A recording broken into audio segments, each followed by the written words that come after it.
I'm at the London Film Festival where tonight they're going to have the gala red carpet or maybe blue carpet screening of Kate Winslet's film Labour Day with Josh Brolin. The London Film Festival, or the LFF as we like to call it, is Britain's equivalent of the Cannes Film Festival, except that it's not quite Cannes, really. You know, when you go to Cannes, everyone knows that there's a film festival on. Everyone, waiters, waitresses, the whole business. When I went to Toronto, I got in a cab and one of the guys said, "What film did you see today?" And we had a great conversation about movies. In London, I got in the cab the other night and the cab driver says, "Oh, where you been?" And that blooming chancellor of ours, he didn't know anything about the London Film Festival. That is the big difference between the film festival here. But, except, people love going to the movies here. They love it. And everything is slightly different on a different scale. You know, you go to a party in Cannes and there's champagne. You go to a party here at the Groucho, which is very nice, but it's a pay bar. But that's okay.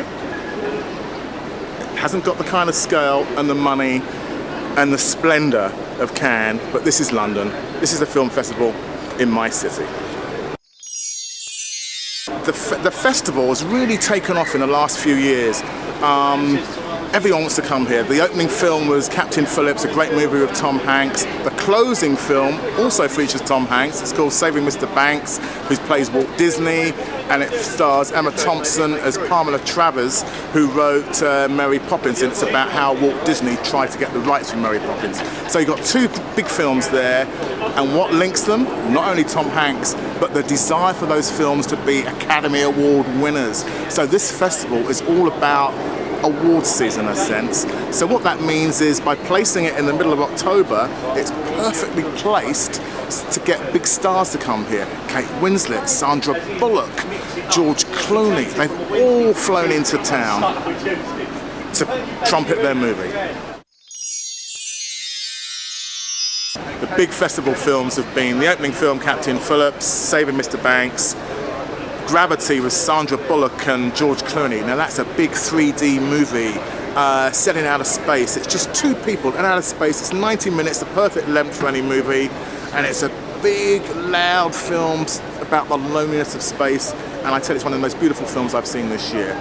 I mean, it's taken $100 million plus in the United States. It opens here in November. I think it's going to be huge here as well. I mean, I saw it in Telluride the first time, and I said to a friend of mine, "Do I need to see this? Do I want to see this?" And then she said, "Baz, you must see it." And I tell you what, you must all see it. It's a great movie. One of the other films here is 12 Years a Slave, starring the Nigerian-born, English-based actor Chiwetel Ejiofor. He plays an American slave who is held as a slave. He's a free man, actually, and he's held as a slave for 12 years, and he's helped in his bid to escape by, of all people, Brad Pitt, who is also a producer on the film. It stars Michael Fassbender, who plays a slave owner who kind of beats the slaves, and he's pretty vicious. He's a psychopath, essentially. But the film is a masterpiece. It's going to be very controversial when it opens here.